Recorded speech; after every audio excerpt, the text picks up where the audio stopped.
তবে চোখ সবার আগে ঘুমায়, এটাকে তন্দ্রা বলে। কান ঘুমায় না, যার কারণে ঠক করে শব্দ হলেই চোখ খুলে যায়। কান ঘুমায়নি, সেই জন্য এটা হয়। সুবহানাল্লাহ বলে। আল্লাহ রাব্বুল আলামিন বলেন, যদি আমি ঘুমাই, এই বান্দা, পৃথিবীতে বিপদ ধ্বংস এগুলা যখন চলবে, আমি যদি ঘুমাই, কে তোমাকে বিপদ থেকে উদ্ধার করবে? কে আমার পক্ষ থেকে তোমার জন্য সাহায্যকারী পাঠাবে? আমি আল্লাহ ঘুমাই না। ভাইরা আমার, আমেরিকায় বসে ওরা মারতেছে মুসলমান, মারে শেষ করতে পারবে না। বাংলাদেশেও এ পরিস্থিতি তৈরি হলো এবং বিভিন্ন ভাবে জেলখানার ভিতর থেকে আমাদের যারা দিকপাল ছিলেন তারাও মুনাজাত করেছে। একটা মুনাজাত এটা বৃথা হয়ে যায়নি। তাদের আর্তনাদ, তাদের গগন বিদারী আর্তনাদ আল্লাহ তাআলা কবুল মঞ্জুর করেছেন। কোন সুবহানাল্লাহ। ভাইরা আমার, ওয়াইদা ওয়াকাআল কাউলু আলাইহিম আখরাজনা লাহুম দাব্বাতাম মিনাল আরদ। ভাইরা আমার, আল্লাহ রাব্বুল আলামিন বলেছেন, ওরা মারতেছে, এইভাবে মারতেই থাকবে। আর আমি আল্লাহ তাআলা এমন আমার ওয়াদা যখন পুরা হয়ে যাবে, তখন ছাপা পাহাড় ফেটে আমি একটা জন্তু বের করব। এটাকে দাব্বাতুল আরদ বলা হয়। এই জন্তুটা বের হবে, তার 4টা পা হবে, এর গলাটা লম্বা হবে। এ মানুষে তুকাল্লিমুহুম আন্নান্নাসা, সে মানুষের সাথে মানুষের ভাষায় কথা বলবে। এই একটা পা ফেলবে, তার কাল্লাটা চলে যাবে সাগরের মাঝখানে। সে মাথাটা নামায় দিবে সাগরের পানিতে, এক চুমুক দিবে, অল পৃথিবীর সকল পানিগুলো সে এক নিমিষে খেয়ে ফেলবে।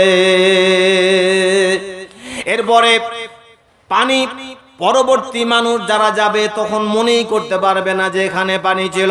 ভাইরা আমার, এই পরিস্থিতি এরকম হবে অল পৃথিবী। বুখারী শরীফের হাদিসে এসেছে, অল পৃথিবী ইহুদি এবং খ্রিস্টান যারা থাকবে তাদের বগলে এবং লজ্জাস্থানে আল্লাহ তাআলা ঘা দিয়ে দিবেন। সুবহানাল্লাহ।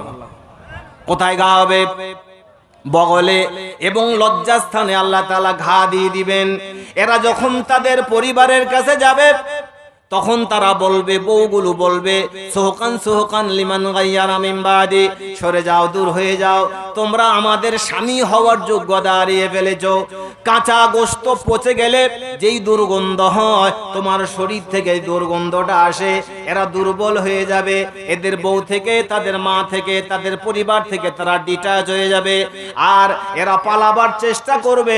মুসলমানদেরকে আল্লাহ তাআলা বিজয়ী করবেন, তাদের শক্তি সামর্থ্য দিবেন, তারা শক্তিশালী হবে, তাদের কোনো রোগ ব্যাধি থাকবে না। প্রচুর পরিমাণে খাবারের বন্দোবস্ত আল্লাহ তাআলা তাদের জন্য করবেন। সুবহানাল্লাহ। এখন দুর্বল, এ দুর্বলতা আমাদের সফলতার একটা প্রতিষেধক বটে। ঈমান নিয়ে আমাদের টিকে থাকতে হবে। বিপদ আসবে, মুসিবত আসবে, বালা জুলুম আসবে, জেল হবে, ফাঁসির মঞ্চে আমাদের দাঁড় হওয়া লাগতে পারে। তবে সবরে জামিল ইখতিয়ার করে আমাদের দাঁড়িয়ে থাকতে হবে। আল্লাহ তাআলার পক্ষ থেকে সাহায্য আসবে। ওরা পাহাড়ের গুহায় এবং গাছের ভিতরে তারা লুকাবে। তখন উপর দিয়ে মুসলমানরা যাবে, পাথরগুলো বা ডেকে ডেকে বলবে, ইয়া আব্দুল্লাহ। পাথরগুলো ডেকে মুসলমান সৈন্যদেরকে ডেকে ডেকে বলবে, ইয়া আব্দুল্লাহ, হে আল্লাহর বান্দা, উকতুল মাহাদাল ইহুদ, উকতুল মাহাজান নাসারা, উকতুল মাহাজাল খ্রিস্টান। আমার পাথরের গুহার ভিতরে, গাছের ভিতরে, পাতার ভিতরে এই কাফেরেরা লুকায় আছে, ইহুদি লুকায় আছে, খ্রিস্টান লুকায় আছে।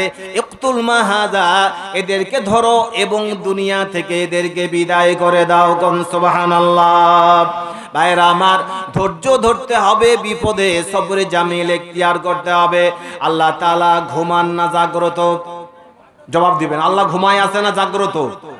প্রমাণ মিলতেছে না? সীতার জন্য স্বর্ণলঙ্কা ধ্বংস হয়েছে, রাবণ সবংশে নির্বংশ হয়েছে। হেলেনের জন্য বিখ্যাত ট্রয় নগরীর পতন হয়েছে। পদ্মিনীকে নিয়ে চিতোর ধ্বংস হয়েছে। জাইনাব মাইমুনা মুসলিম ইতিহাসকে কলঙ্কিত করেছে। এডওয়ার্ড সিমসনের প্রেমে পড়ে অর্ধ পৃথিবীর শাসন ছেড়ে দিয়েছে। আজব ক্ষমতা। আমাদের ভূতপূর্ব প্রধানমন্ত্রীর জন্য বাংলাদেশের রাজনৈতিক যে ইতিহাস, এটা কলঙ্কিত হয়ে গেছে। জোরে কোন ঠিক কিনা কথা? আরো জোরে কোন ঠিক কিনা কথা? এখানকার স্বাধীনতা সার্বভৌমত্বকে সে বিক্রি করে দিয়েছে। আশ্চর্য রকমের ক্ষমতা এই নারীর। সুতরাং এই বিভিন্নভাবে, বিভিন্ন রূপে, বিভিন্ন আঙ্গেলে তারা আমাদের উপরে ক্ষমতা খাটাবার চেষ্টা করতেছে। ভাইয়েরা আমার, আমরা এই পৃথিবীতে কিছুদিন আগে ছিলাম না, আবার শত চেষ্টা করে আমরা এই পৃথিবীতে স্থায়ীভাবে কিয়ামত পর্যন্ত থাকতে পারবো না। মরতে হবে, চলে যেতে হবে, মৃত্যু আমাদের আসবেই, এতে কোনো সন্দেহ জোরে কোন আছে? কে কে মরবেন না হাত তোলেন দেখি। মরতে রাজি আছেন?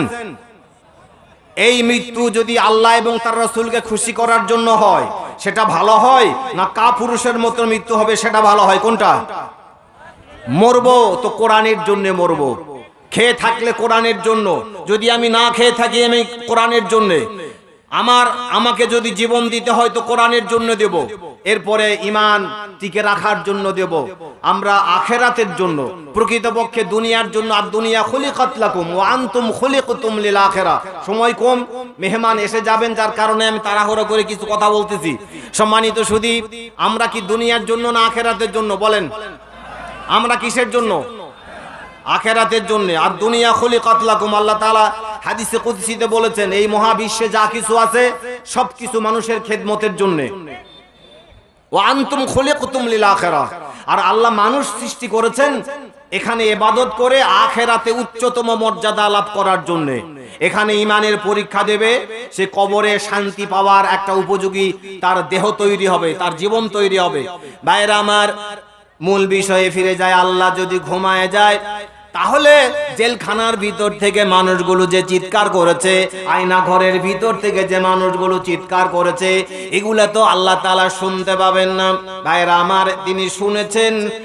ফানাদা ফিজ যুলুমাতি আল্লা ইলাহা ইল্লা আনতা সুবহানাকা। পড়েন, লা ইলাহা ইল্লা আনতা সুবহানাকা ইন্নী কুনতু মিনাজ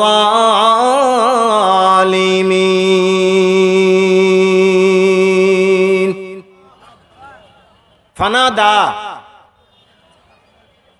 হযরতে ইউনূস আলাইহিস সালাম নেদা দিলেন, ডাক দিলেন, আহ্বান করলেন। কাকে? জোরে বলেন, কাকে? আল্লাহ তাআলাকে ডাক দিলেন। তারা ইউনূস আলাইহিস সালামকে ওই নৌকার উপর থেকে চাংদোলা করে এইভাবে করে সাগরে ফালায় দিছে। জানেন না? ঘটনা বলা উদ্দেশ্য নয়, 1 মিনিটেই বলে দিই। এই আমার দিকে তাকান। ফেলে দিয়েছে। আল্লাহ রাব্বুল আলামিন সেখানে তার হেফাজতকারী রেখেছেন। মনে করেন আমরা বাইরে থেকে মনে করি মাছ খেয়ে ফেলেছে, হজম করে ফেলবে, এটা কিন্তু আল্লাহ তাআলা তার জন্য সাহায্যকারী পাঠিয়েছেন। কোন সুবহানাল্লাহ। এক কাশে গিলে ফেলেছে। এরপরে মাছটা যখন পলট দিয়ে সাগরের তলদেশে চলে যাচ্ছে, এরকম সময় আরো বড় একটা মাছ, ওই মাছ সহ গোটা মাছটাকে সে আবার গিলে ফেলেছে। এই জুলুমাত, এটাকে জুমায়ে কাসির বলা হয়।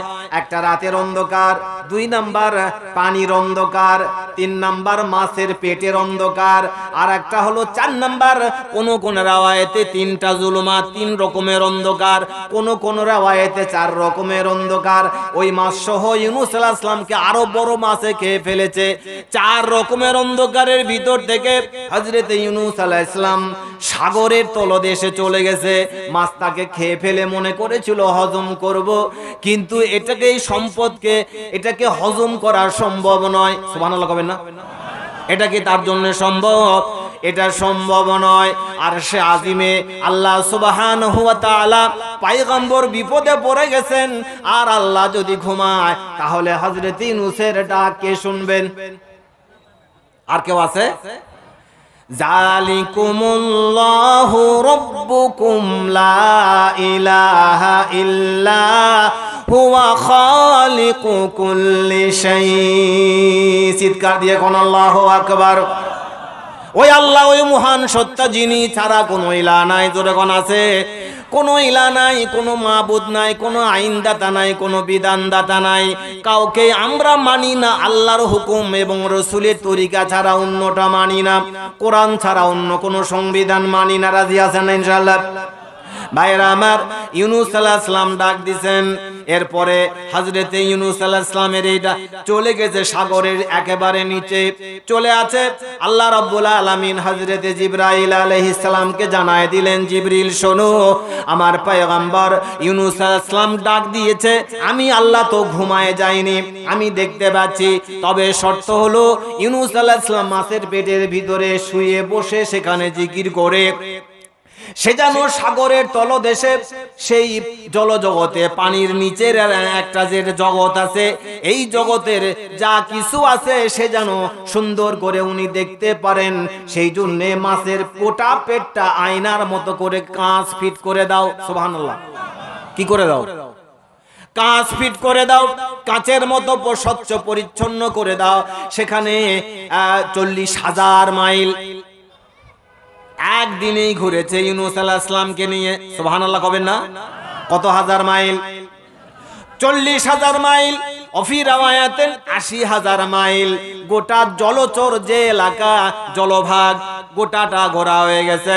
ইউনূস আলাইহিস সালাম শুনতে পাচ্ছেন হযরতে জিবরিল এসে বলতেছে, মাছের পেটের ভিতরে হযরতে জিবরাইল আলাইহিস সালাম ঢুকে গেছেন। হযরতে ইউনূস আলাইহিস সালাম বললেন, জিবরিল আলাইহিস সালাম, আপনি তো রহমতের ফেরেশতা, ফেরেশতাদের লিডার, আপনি তো সম্মানিত ফেরেশতাদের ভিতরে, এবং আপনি পুত পবিত্র। হে বার্তাবাহক জিবরিল আলাইহিস সালাম, আপনি এই পেটের ভিতরে মাছের নারী ভুড়ি, এটা তো নাপাক জায়গা, এখানে আপনি কেন এলেন? নিজেকে নাপাক করলেন। আমি না হয় তাসামু করে ভুল করে আমি মাছের পেটের ভিতরে এসেছি, এটা তো আপনার জন্য মানায় না। ভাইরা আমার, আপনারা জানেন হযরতে ইউসুফ আলাইহিস সালাম যখন জেলখানার ভিতরে গেলেন, জেলখানার ভিতরে হযরতে জিবরাইল আলাইহিস সালাম গেলেন। জিবরাইলকে ইউসুফ আলাইহিস সালাম যেমনটি বলেছিলেন যে, হে জিবরিল, এই জেলখানা এখানে চোর ডাকাতের জন্য, লুচ্চা বদমাইশদের জন্য, আপনি জেলখানার ভিতরে কেন এলেন? হযরত জিবরিল বলেছিলেন, হে আল্লাহর পয়গম্বর ইউসুফ আলাইহিস সালাম, আপনি যখন জেলখানার ভিতরে এসেছেন, আপনার সংস্পর্শে এসে জেলখানার সব কয়েদিগুলো, নাপাকগুলো পরিষ্কার হয়ে গেছে, সমস্ত কয়েদিগুলো আল্লাহর ওলি হয়ে গেছে। সুবহানাল্লাহ কোন? আরো জোরে সুবহানাল্লাহ। হযরতে ইউনূস আলাইহিস সালামের জবাবে, প্রশ্নের জবাবে হযরতে জিবরাইল আলাইহিস সালাম বললেন, হে ইউনূস, আপনি পয়গম্বর যখন এই মাছের পেটের ভিতরে এসেছেন, এই মাছের পেট আর নাপাক নাই, আল্লাহ রাব্বুল আলামিন এটাকে পবিত্র করে দিয়েছেন। হযরতে ইউনূস আলাইহিস সালাম বলেন, জিবরিল, আমি শুনতে পাচ্ছি মাছের পেটের ভিতরে crore crore, million, billion, trillion এখানকার আওয়াজ আসতেছে, এখানে গুনগুন গুনগুন করে আওয়াজ শুনতে পাচ্ছি, বলেন তো এটা কিসের আওয়াজ? হযরতে জিবরাইল আলাইহিস সালাম বললেন, হে আল্লাহর পয়গম্বর, এই জলচর প্রাণীদের ভিতরে যারা আছে, যত প্রাণী আছে, কোটি কোটি জাতের প্রাণী আছে জলে, এই সাগরের ভিতরে, প্রত্যেকটা প্রাণী তাদের শ্বাস এবং প্রশ্বাসে আল্লাহর জিকির করতেছে, বলতেছে, সুবহুন কুদ্দুসুন রব্বুনা ওয়া রব্বুল মালাইকাতি ওয়ার রূহ। সবকিছুই আল্লাহ জিকির করে না? সাব্বাহা লিল্লাহি মা ফিস সামাওয়াতি ওয়া মা ফিল আরদ। সবকিছুই, সকল সৃষ্টি আল্লাহর জিকির করে। হযরতে ইউনূস আলাইহিস সালামের কথা শুনে উনিও 40 দিন মাছের পেটের ভিতরে গোটা এরিয়া ঢোকার পরে, ঘোরার পরে আল্লাহ রাব্বুল আলামিন ডাক দিলেন, ফানা, এরপরে আল্লাহ তাআলা জানায় দিলেন, হে ইউনূস, তুমি তোমার ডাক শুনেছি, এবং মাছের পেটের ভিতরে বেদনার সৃষ্টি করে দিয়েছেন আল্লাহ তাআলা। মাছ এটাকে নিয়ে হজম করতে পারতেছে না, শুধু পানির ভিতরে ছুটোছুটি করতেছে। আলেম ওলামাকে হজম করা কঠিন। সুবহানাল্লাহ কবেন না? এই মৌলবি কোরআনের ধারক এবং বাহক যারা, এদেরকে হজম করে ফেলা কঠিন। একটা যদি মরবে, একটা যদি জীবন দেবে, একটা যদি শহীদ হবে, তো লক্ষ লক্ষ আলেম ওলামা জন্ম দিয়ে উনি চলে যাবেন। সুবহানাল্লাহ কবেন না? নাকি বাড়ির যায় কবেন? তাকবীর দান, লিল্লাহে তাকবীর। এক সাইদি লোকান্তরে লক্ষ সাইদি ঘরে ঘরে। জোরে কোন আল্লাহু আকবার, আরো জোরে আল্লাহু আকবার। এমন কোন মোবাইল নাই যে মোবাইলে শহীদ মাওলানা দেলোয়ার হোসেন সাইদি সাহেবের ওয়াজটা নাই। কাট্টাবে নামাজি ঈদের নামাজ পর্যন্ত পড়ে না, জুমার নামাজ পড়ে না, তার মোবাইল চেক করে দেখলাম অন্তত 20 থেকে 25টা সাইদি সাহেবের ওয়াজই ওর মোবাইলে আছে। এক হিন্দু লোক আমার কাজ করতেছে এই কয়েকদিন আগে, এক হিন্দু লোক জিকির করেন লা ইলাহা, জোরে লা ইলাহা, লা ইলাহা ইল্লাল্লাহ। শেষ করব, আসছেন উনি এখানে। মুহাম্মাদুর রাসূলুল্লাহ।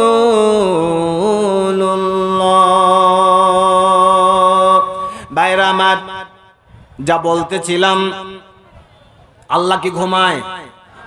দেখতেছেন না? আর সাজিমে বসে পৃথিবীর খেলা, কে খায় কে না খায়, কে জুলুম করে কে সহ্য করে, সব কিছু আরশে আজিমে বসে আল্লাহ সুবহানাহু ওয়া তাআলা পৃথিবীর এই খেলা দেখতেছে। এটা স্থায়ী নয়, পৃথিবী অস্থায়ী এবং নিম্নমানের। আমার হাজেরিন, এই মহাবিশ্বটা নিম্নমানের। এমন একটা সময় আসবে, এখনই না পরে? তুমি একবারে বলো। ছিলাম না কিছুদিন আগে, এখন আছি, আবার কিছুদিন পরে থাকবো না। এটাই মনে রাখতে হবে, এটাই বাস্তব কথা, এটাই সত্য কথা। কথা কোন ঠিক না? কিছুদিন আগে আমাদের পূর্বপুরুষ যারা ছিলেন তারা কি এখানে আছে? বাঁশতলায়, গাছতলায়, পুকুর পাড়ে, নদীর ধারে তারা জায়গা করে নিয়েছে। তাদের অস্থিমজ্জা, হাড় হুড্ডি যা মাটির সাথে মিশে চলে গেছে, ঠিক না? আমরাও ছিলাম না, এখন আছি, আবার কয়েকদিন পরে আমাদের অস্তিত্ব থাকবে না। এই পৃথিবীর মাটির সাথে আমরা বিলীন হয়ে যাব। সম্পর্ক আমাদের হবে হাত্তা জুরতুমুল মাকাবির। এটাই সত্য, এটাই বাস্তব। টুডে টুমরো হবে। আল্লাহ আমাদের হায়াত লম্বা করেন, কোন আল্লাহুম্মা আমিন। কোরআনের পথে থাকবেন তো ইনশাআল্লাহ সকলেই। বিপদ আপদ, মুসিবত, জেল, জুলুম, জরিমানা যা আসবে, এই পৃথিবীতে ভালো যদি কিছু থাকে, কথাটা মনে রাখুন, এই পৃথিবীতে ভালো যদি কিছু থাকে, এই ভালোটা পাওয়া যাবে কোথায়? আল্লাহ তাআলা ফেরেশতার মাধ্যমে, জিবরাইলের মাধ্যমে নবীদের কাছে যে কথাগুলো নিয়ে আসছেন, এর মধ্যেই ভালো কিছু আছে, ঠিক না? ভালো মানুষ যদি খোঁজেন, তাহলে মসজিদ থেকে নামাজ পড়ে বের হয়, এর মধ্যে দুই একজন ভালো পাওয়া যেতে পারে। মাদ্রাসা থেকে দুই একজন, সবই ভালো আমি তা বলবো না, খারাপও থাকতে পারে, আর ভালোর সংখ্যা সেখানে বেশি থাকা অত্যন্ত সম্ভব, ঠিক কিনা গণ? নাকি সিনেমা হল ভাঙলে গেটের ধারে থাকবেন, ওখান থেকে ভালো লোক বাছাই করবেন? সম্ভব? জোরে কোন সম্ভব? মেলাতে সম্ভব নয়। তারপরে হাউজি বাম্পারে, সেখানেও সম্ভব নয়। তাসের আড্ডা থেকে ভালো মানুষ পাওয়া সম্ভব নয়। এক কথায়, এই পৃথিবীতে ভালো যদি কিছু থাকে, তাহলে আল্লাহ তাআলা নবীদের মাধ্যমে যা পাঠিয়েছেন তার মধ্যেই ভালো আছে, ঠিক না? সেটা কোথায়? নাম বলেন, সেটা কি? কোরআন। সুতরাং আমাদের কোরআনের কাছে আসতে হবে, নবীদের কাছে আসতে হবে।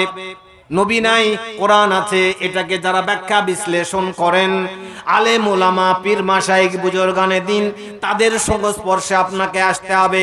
যেহেতু আপনি কোরআন বোঝেন না, যেহেতু হাদিসের অর্থ জানেন না, ব্যাখ্যা বিশ্লেষণ জানেন না, যার কারণে আমাদেরকে ইমাম এবং ইমাম, আলেম ওলামা, পীর মাশায়েখ, বুজুর্গানে দিন, তাদের শরণাপন্ন হতে হবে। হক্কানি আলেমদের সংস্পর্শে আমরা থাকবো ইনশাআল্লাহ। আল্লাহ যদি ঘুমায়, তাহলে ইউনূসের ডাক শুনতে পারবে না। আবার হযরতে নূহ আলাইহিস সালাম যখন জাহাজ বানানো হয়ে গেল, কাফেরেরা ষড়যন্ত্র করলো, জাহাজে পায়খানা করে ভরপুর করে দিল। এরপরে আল্লাহ রাব্বুল আলামিন নূহ আলাইহিস সালামকে বললেন, রব্বি লা তাযার আলাল আরদি মিনাল কাফিরিনা দাইয়ারা ইন্নাকা ইন তাযারহুম ইউদিল্লু ইবাদাকা ওয়ালা ইয়ালিদু ইল্লা ফাজিরান কাফারা। জোরে কোন আল্লাহু আকবার। কাফের কুফার দিয়ে ভর্তি হয়ে গেল। হযরত নূহ আলাইহিস সালাম আল্লাহকে বললেন, আল্লাহ যদি এরা থাকে তাহলে এদের বংশে, এদের ঔরসে, এদের স্ত্রীদের পেটে যত বাচ্চা হবে, জন্ম হবে, যত মানুষ পৃথিবীতে আসবে সবগুলো কাফের হবে। আল্লাহ রাব্বুল আলামিন জানালেন, নূহ তোমার এই কাফেরগুলোকে আমি শেষ করে দেব, তবে তুমি দাওয়াত দাও। আমি তো চোখ বন্ধ করে থাকবো না। তাদের তোমার দাওয়াত শুনে, তোমার হেদায়েতের বাণী শুনে, তোমার দেশে, তোমার এলাকায়, তোমার কওমে, তোমার সম্প্রদায়ে একজন মানুষও যদি আমার উপরে ঈমান আনে, আমি আল্লাহ ওয়াদা দিলাম তার জিন্দেগির সকল গুনাহ আমি আল্লাহ তাআলা মাফ করে দেব। দাওয়াত চললো, জাহাজ তৈরি হলো, মানুষকে জাহাজের কথাও বললেন, এরপরে জাহাজে পায়খানা করলো। এটা তো আপনারা জানেন, ঠিক কি না? জাহাজ নূহ আলাইহিস সালাম বললেন যে কি বেকায়দা, আল্লাহর কাছে আগে সমস্যা না সমাধান? বলেন, আমাদের কাছে কি আগে সমস্যা তারপরে সমাধান, আর আল্লাহর কাছে আগে সমাধান তারপরে সমস্যা। কথা বোঝা যাচ্ছে না বাংলা? আলোচনা শেষ করব, জামাই আমাকে সময় বেঁধে দিয়ে গেছে। আরো 15 মিনিট যদি বলি, আপনাদের কোন আপত্তি শরীফ আছে? আল্লাহ জাগে আছে না ঘুমায়, এই বিশ্বাস আছে আমাদের? তাহলে ফজরের নামাজের কি খবর হবে কালকে? বলেন। প্রত্যেক ফরজ নামাজের পরে, হাদিস বলি একটা, প্রত্যেক ফরজ নামাজের পরে আল্লাহ নবী বলেছেন, কোন আল্লাহর বান্দা ফরজ নামাজের পরে আয়াতে কুরসি, যেটা যার উপরে কথা বলতেছি, যে আয়াতের উপরে, এটা যদি কেউ পড়ে, তেলাওয়াত করে, আল্লাহ নবী বলেছেন এই লোকটা মারা যাবে আর সরাসরি আল্লাহর জান্নাতে চলে যাবে। তাহলে এর ভিতরে কি আছে?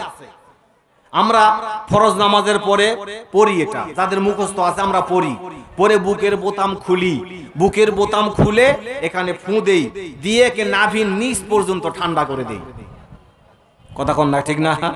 এটা কি আসলে বুকে ফু দেওয়ার জন্যে? বলেন, ফু দেওয়ার জন্য কি? ফু দেওয়ার জন্য নয়। আল্লাহু লা ইলাহা ইল্লা হুয়াল হাইয়ুল কাইয়ুম, আমরা বলতেছি আল্লাহ সদা সজীব, চিরঞ্জীব, শাশ্বত। লা তাখুযু, তাকে স্পর্শ করে না, ছয় না ঘুম এবং তন্দ্রা। তার মানে এটা আমাদের ব্রেনে আসবে যে আল্লাহ ঘুমায় না, আল্লাহ জাগে আছে। ব্যবসায়ী যখন ওজন করে দেবে তখন তার ব্রেনে আসবে যে আল্লাহ তো জাগে আছে, আল্লাহর চোখকে তো ফাঁকি দেওয়া যাবে না। জমিনের আল ঠেলবেন, তখন ওই আয়াতুল কুরসি আপনাকে বলবে, এই আল্লাহ তো নামাজ পড়ে কেবলই ফু দিলু, আল্লাহ তো দেখতেছে, আল কাটা যাবে না বেশি। সুবহানাল্লাহ কোন?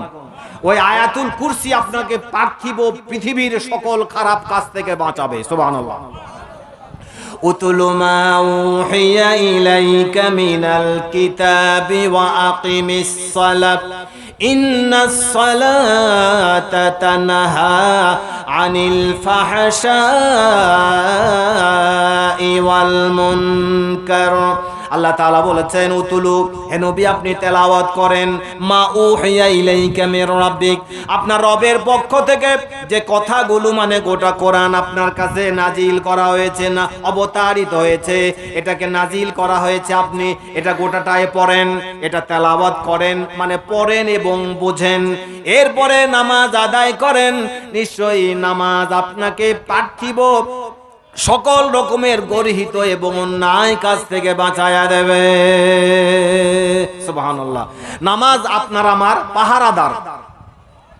একটা শক্ত লাঠি, একটা রাইফেল, একটা বন্দুক, মনে করেন বড় রকমের অস্ত্র।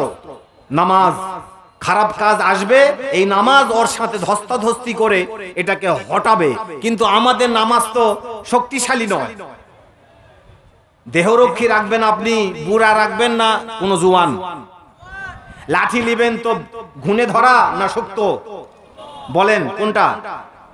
তো আমাদের নামাজ ওই রকম শক্ত নয়, ওই খারাপ কাজের সাথে হুড়োহুড়ি গন্ডগোল করে ওকে হটাবে এই শক্তি আমাদের নামাজের নাই। আমাদের নামাজ কানা, আমাদের নামাজ পাতরা পড়া, ঘুনে ধরা, প্যারালাইসিস নামাজের সূরা, কেরাত, তাসবিহ, তাহলিল, জিকির, আজগার, দোয়া মাসুরা, দোয়া কুনুতের কি খবর? কিছু নাই। এই নামাজ এই জন্য খারাপ কাজ থেকে নামাজ আমাদেরকে বাঁচাতে পারে না। প্রত্যেকদিন ফজরের নামাজের পরে হুয়াল্লাহুল্লাযী লা ইলাহা ইল্লা হুয়াল হাইয়ুল কাইয়ুম পরে বুকে ফু দেই। বুকে ফু দেওয়ার জন্য নয়, এটা শিক্ষা থাকবে, মগজে থাকবে যে এই দুনিয়াতে সন্ধ্যা পর্যন্ত যত কাজ আমি করব পৃথিবীতে আল্লাহর হুকুম এবং রাসূলের তরিকার বাইরে কোনো কাজ আমরা করব না। এই ট্রেনিং এ প্রশিক্ষণের জন্যই এই আয়াতুল কুরসি পড়া হয়। সুবহানাল্লাহ। ভাইরা আমার, নূহ আলাইহিস সালাম বললেন, যখন দোয়া করলেন যে কি হবে এখন, জাহাজ তো পায়খানা করে ভর্তি করে ফেলেছে। আল্লাহ রাব্বুল আলামিন জানায় দিলেন, আমি তোমাকে আমার কুদরতটা দেখাবো। বলে কেমন? বলে দেখো আমার কুদরত, যারা পায়খানা করেছে এটা তাদের মাধ্যমেই আমি আল্লাহ তাআলা পরিষ্কার করব। সবাই পায়খানা করলো, কাফের গোষ্ঠী, কিন্তু একটা কুষ্ঠরোগী 80 বছরের বৃদ্ধা মহিলা, সে ওই জাহাজের উপরে, অনেক উঁচু জাহাজ, এই জাহাজের উপরে উঠতেও পারলো না, একে পায়খানাও করতে পারলো না, এই সওয়াব থেকে বঞ্চিত হলো। মনের ভিতরে দুর্বলতা, এই তারপরেও সওয়াবের আশায় 1 পা 2 পা করে লাঠিতে ভর করে এই ভিখারিনী ভিক্ষা করে। এই মহিলা 80 পর বৃদ্ধ, 80 বছরের বেশি বয়স হয়ে গেছে এই বৃদ্ধা মহিলা। এরপরে সিঁড়ি বেয়ে, ওই সিঁড়িগুলো তো পায়খানা করেছে মানুষ সওয়াবের আশায়। নাউজুবিল্লাহ কবেন না? আরো জোরে কোন নাউজুবিল্লাহ। সওয়াবের আশায় এগুলা করছে তারা। এরপরে 1 পা 2 পা করে লাঠিতে ভর করে জাহাজের উপরে উঠছে, যেই মাত্র পা পিছলে ডাসার ভিতরে পড়ে গেছে, পায়খানার ভিতরে। সাঁতার টাতার কাটে পায়খানা নাক দিয়ে মুখ দিয়ে ঢুকে খেয়ে যেই মাত্র ভিতরে গেছে, আল্লাহর কুদরত তো মানুষ বুঝতে পারে না, উপলব্ধি করতে পারে না। ভাইরা আমার, প্রচন্ড শক্তি তার শরীরে সে অনুভব করেছে। এরপরে উপরে ঢাসা হাত দিয়ে হাত ধরে শক্তি দিছে, লাফ দিয়ে উঠে শরীরের দিকে দেখতেছে, তার শরীরে কুষ্ঠ রোগ নাই, তারপরে গায়ে কোনো দুর্গন্ধ নাই। সে 16 বছরের যুবতী হয়ে গেছে। সুবহানাল্লাহ কোন? আরো জোরে সুবহানাল্লাহ। 16 বছরের যুবতী, গায়ে কোনো গন্ধ নাই, কোনো বাসনা নাই, দুর্গন্ধ নাই, মেশকাম্বরের গন্ধ বের হচ্ছে। এই বুড়া মহিলা বৃদ্ধ তো নাই, যুবতী হয়ে গেছে, আর রূপ লাবণ্যে একেবারে দ্বীপ্রহরের পূর্ণিমার চাঁদের মতো সূর্যের ছটা বের হচ্ছে শরীর থেকে। 1 পা 2 পা করে জাহাজ থেকে নেমেছে, এদিক ওদিক তাকাচ্ছে কেউ দেখে ফেললো কিনা আমার এই অবস্থা। এর 1 পা 2 পা করে হাঁটতেছে বুড়ি, কিন্তু সে তো বুড়ি নাই, এক যুবকের সাথে রাস্তায় ক্রস করতে দেখা। সুবহানাল্লাহ। হ্যাঁ, কিভাবে আল্লাহ তাআলার কুদরত। আলা ইন্না নাসরাল্লাহি করিব। সুবহানাল্লাহ। আলা ইন্না নাসরাল্লাহি করিব। আল্লাহর সাহায্য বান্দার খুবই কাছে, আমাদের থেকে দূরে না কাছে? খুবই কাছে। কি লাফালাফি, কি তাণ্ডব, তাই না? খেলা হবে, খেলা হবে, খেলা হবে। বাংলাদেশের সব থেকে অসুস্থ লোকগুলোই এই কথাগুলো বললো, খেলা হবে, খেলা হবে। খেলা শুরু হলো, খেলোয়াড়েরা নাই। কথা কন না কেন? ঠিক না? একটা যে দৌড় দিছে, এক দৌড় গেছে কোথায়? কোথায় গেছে? হ্যাঁ, আহমদ শরীফ তার উৎসের কাছে চলে গেছে, তাসলিমা নাসরিন তার উৎসের কাছে চলে গেছে। আমাদের এই সম্পদ কোথায় গেছে? হ্যাঁ, তার উৎসের কাছে গেছে। সেখান থেকে প্রেসক্রিপশন নিয়ে বাংলাদেশে আবার বিশৃঙ্খল পরিবেশ করার জন্য সেখান থেকে প্রেসক্রিপশন দিচ্ছে। পরবর্তী পরিস্থিতি মোকাবেলা করার জন্য রাজি আছেন তো ইনশাআল্লাহ? কে কে রাজি আছেন দেখি? আল্লাহু আকবার। আরো জোরে আল্লাহু আকবার, আরো জোরে আল্লাহু আকবার। বাংলাদেশি মুসলমানদের ঈমান নিয়ে খেলা করতে আমরা আর দেব না। আমাদের এই দুর্বল পয়েন্টে ওরা আঘাত করতেছে বিভিন্ন ভাবে। আমাদের দেশের কিছু কুলাঙ্গার, হ্যাঁ, পেট ভরাবার জন্য তাদের সুরে সুর মিলায়া আমাদের ক্ষতি করছে, ব্যাপক ক্ষতি করছে, সেটা আমাদের ক্ষতি করতে পারেনি, আমাদের ঈমান মজবুত করছে এবং তার আখিরাত সে নষ্ট করছে। কথা বলেন না কেন, ঠিক না? মানুষ খাওয়ার জন্য, বাচ্চা জন্ম দেওয়ার জন্য, আরাম আয়েশের জন্য নয়, আমরা প্রকৃত কিসের জন্য? আখিরাতের জন্য। মনে রাখতে হবে, ছিলাম না কিছুদিন আগে, এখন আছি, আবার কিছুদিন পরে থাকবো না, এটাই সত্য কথা। Man may come and man may go. মানুষ আসে, মানুষ চলে যায়। কি নিয়ে আসে? ওয়ালিয়াস্তাখলিফাকুম ফিল আরদি ফায়ানজুরা কাইফা তা'মালুন। আল্লাহ তাআলা কোরআন শরীফে বলেছেন, দলে দলে ঝাঁকে ঝাঁকে মানুষ এই পৃথিবীতে আল্লাহ তাআলা পাঠান তারা তাদের আমলের পরীক্ষা দেওয়ার জন্য। খালাকাল মাউতা ওয়াল হায়াতা লিয়াবলুয়াকুম আইয়ুকুম আহসানু আমালা। আল্লাহ তাআলা এই সূরা, কোন সূরা এটা? সূরা মুলকের 2 নম্বর আয়াত। আল্লাহ বলেছেন যে তোমাদের হায়াত দিছি, তারপরে পাশাপাশি মৃত্যু দিছি, উদ্দেশ্য হলো পৃথিবীতে পাঠালাম তোমাদের আমলের পরীক্ষা নেব আমি আল্লাহ তাআলা। থাকতে পারবে না শত চেষ্টা করেও।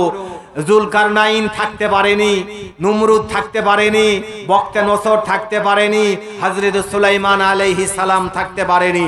হযরত জুলকারনাইন আলাইহিস সালাম মৃত্যুর পরে তার হাত এইভাবে প্রসারিত করে খালি হাতটাকে গোটা পৃথিবীতে দেখায় গেছে যে আমি all over the world, all পৃথিবীর শাসনকর্তা আমি। মৃত্যুর পরে আমি খালি হাতে কবরে চলে যাচ্ছি। জোরে কোন সুবহানাল্লাহ।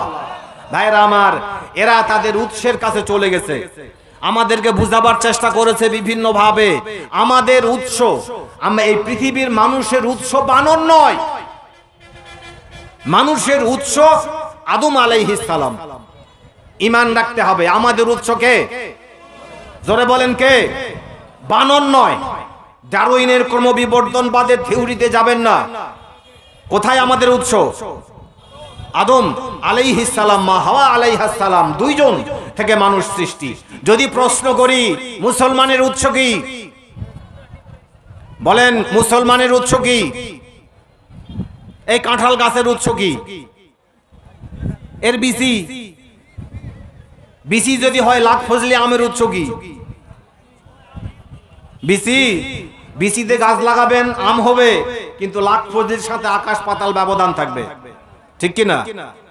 লাখ ফজলির বেলায় আর বিচি নয়। কমলার উৎস কি? কমলা লেবুর উৎস কি? যদি বলেন বিচি, না। সিলেটের কমলা খাবেন, মিষ্টি লাগবে, বিচি পুঁতবেন, গাছ হবে, কমলা ধরবে। আকাশ এবং পৃথিবীর ব্যবধান থাকবে। শুধু বীজ নয়, এখানকার মাটি, পানি, আবহাওয়া এবং সেখানকার এনভায়রনমেন্ট, এটাও। যদি বলি পদ্মার উৎস কি? পদ্মার ধার ধরে হেঁটে হেঁটে গেলে হিমালয় বেশি দূরে নয়, ভারতের উত্তর সীমান্তে, এটা পদ্মার উৎস। ভাইরা আমার, সব জায়গায় উৎসের একই হিসাব মিলবে না। মানুষের উৎস আদম আলাইহিস সালাম, কিন্তু মুসলমানের উৎস একজন বলছে ইব্রাহিম আলাইহিস সালাম না, মুসলমানের উৎস হলো দ্বীনের কালেমা। সুবহানাল্লাহ। দ্বীনের কালেমা। আলাম তারা কাইফা দারাবাল্লাহু মাসালান কালিমাতান তাইয়িবাতান কাশাজারাতিন তাইয়িবাতিন আসলুহা সাবিতুন ওয়া ফারউহা ফিস সামা।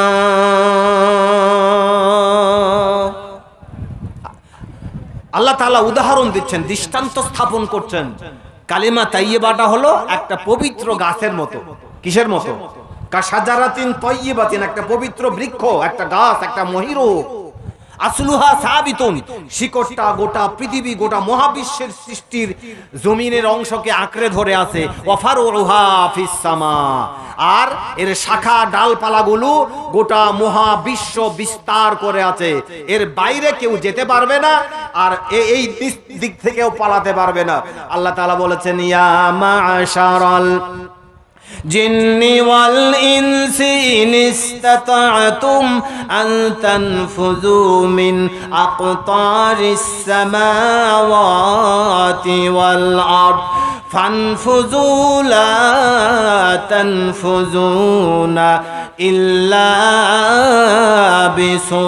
বিসুলতান فبأي آلاء ربكما تكذبان। জোরে কোন মারহাবা। পালাতে পারবে না, আমি তাকে আছি, আমি ঘিরে আছি। গোটা আসমান এবং জমিন দিয়ে তোমাকে বেষ্টন করে আছি, এখান থেকে ওখানে পালাবে, এই সীমানা থেকে অন্য সীমানায় চলে যাবে, আমার খপ্পর থেকে তোমাকে কেউ রক্ষা করতে পারবে না। জোরে কোন সুবহানাল্লাহ। আয়ের আমার পরবর্তী জীবনের জন্য তুমি আফসোস করবা। ঈমানটাই হলো মেইন, ঈমানটাই হলো আসল। এই ঈমানের উপরে আল্লাহ তাআলা আমাদের আখিরাতকে সুন্দর করে সাজাবেন।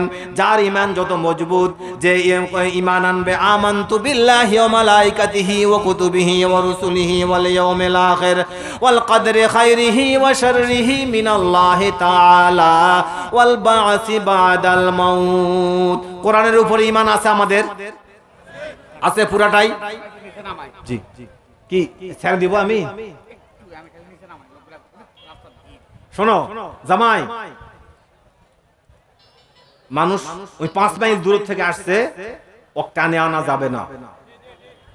ওই বল শোনেন, রাজু বলবে এখন 2 মিনিট সময় দেব আমি। আল্লাহ তাআলা নাযালনা আলাইহিম মিনাস সামাই আয়াতান ফাযাল্লাত আনাকুহুম লাহা খাদিন। আল্লাহ বলেছেন এই পৃথিবীবাসীকে আমি আসমান থেকে আসমানটা নিচে নামায়ে দিয়ে তার মাথার উপরে ধরবো, যে ঠাসা দিয়ে মারে ফেলবো গোটা, তারপরেও সে ঈমান আনবে না। আল্লাহ পারে? জোরে কোন পারে? আয় পৃথিবীর সব মানুষকে আল্লাহ তাআলা ঈমান আনায়ে দিতে পারেন, সবাইকে 5 ওয়াক্ত নামাজি বানায়ে দিতে পারেন, সকলকে রোজাদার বানায়ে দিতে পারেন, সকলকে কোরআনের হাফেজ বানায়ে দিতে পারেন। আল্লাহ পারেন? জোরে কোন পারেন? আল্লাহ সেটা করে না। এর জন্য কোন সুবহানাল্লাহ। আল্লাহ পারে না না করে না? বলেন পারে না না করে না? পারে না। মনে করেন এই যে আপনি যে জামা গায়ে দিছেন, এটা নিজে গায়ে দিছেন না অন্য কেউ দিছে? যেটা নিজে লুঙ্গি পরছেন এটা নিজে খুলতে পারেন তো? পারেন না। তা আমি যদি কাউকে বলি যে ওঠেন আপনি খোলেন গায়ের জামাটা, আপনি খুলবেন না। কি করবেন না? ব্রেন ঠিক থাকলে খুলবেন না। তাই বলে কি আমি বলবো পারেন না? পারেন, কিন্তু খোলেন না। মানুষও অনেক কাজ পারে কিন্তু করে না। আল্লাহও সব পারে কিন্তু আল্লাহ সেটা করে না। যদি করেন তাহলে জান্নাত বানাবার জাহান্নাম বানাবার কোনো সার্থকতা থাকে না। এই জন্য যে ইচ্ছে করে আসবে তার জন্য আছে জাযা, যে ইচ্ছে করে আসবে না তার জন্য আছে সাজা।